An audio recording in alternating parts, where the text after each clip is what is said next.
Olá pessoal, bom dia, boa tarde, boa noite para você que está assistindo. A nossa aula de hoje é da disciplina de Termodinâmica aplicada em Engenharia Química 2. Nós vamos resolver aí juntos a prova de uma relação de Maxwell. Então pessoal, vamos lá. Partindo para a nossa prova das relações de Maxwell, a primeira coisa que a gente vai fazer é selecionar qual a relação de Maxwell que a gente vai tratar, né? E a gente vai provar exatamente essa relação de Maxwell aqui, que é a derivada da temperatura com volume, a entropia constante, é igual a menos a derivada da pressão com a entropia volume constante.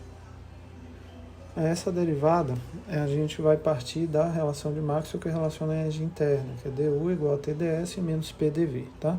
Essa relação termodinâmica, ela relaciona a entropia com a energia interna com uma diferencial exata da entropia e do volume. Com isso, a gente consegue escrever a relação da diferencial exata da energia interna em relação a essas variáveis, né, que são entropia e volume, de forma que a gente chega nessa expressão que está aí demonstrada.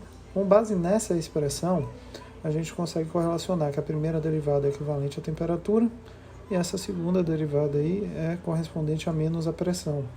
E com isso a gente consegue estabelecer essas duas relações aí essenciais, né? Que a derivada da energia interna com a entropia ou volume é igual à temperatura e que a derivada da energia interna com o volume, a entropia constante, é igual a menos a pressão. Com base nessas referências, a gente consegue tomar as segundas derivadas, né? Derivar essa primeira derivada em relação ao volume, de forma que a gente chega que a derivada da temperatura com o volume, a entropia constante, é igual a essa derivada, e depois fazer também a segunda derivada em relação à entropia, né? De forma que a gente fica que menos a derivada da pressão com a entropia, a volume constante é essa equivalente a essa segunda derivada. Como, obviamente, as duas derivadas aí, segundas, são idênticas, a gente consegue escrever que essas primeiras derivadas que a gente obteve em decorrência dessa função também são idênticas, né? E com isso, a derivada da temperatura ao volume com a entropia é igual a menos a derivada da pressão com a entropia a volume constante. Dessa forma, a gente consegue provar aquela relação de Maxwell que a gente estava querendo provar inicialmente.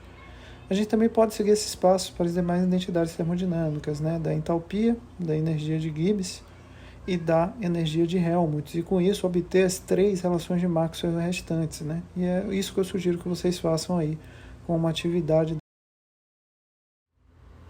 Então, pessoal, pela aula de hoje era isso. A gente se encontra na nossa próxima aula. Até lá!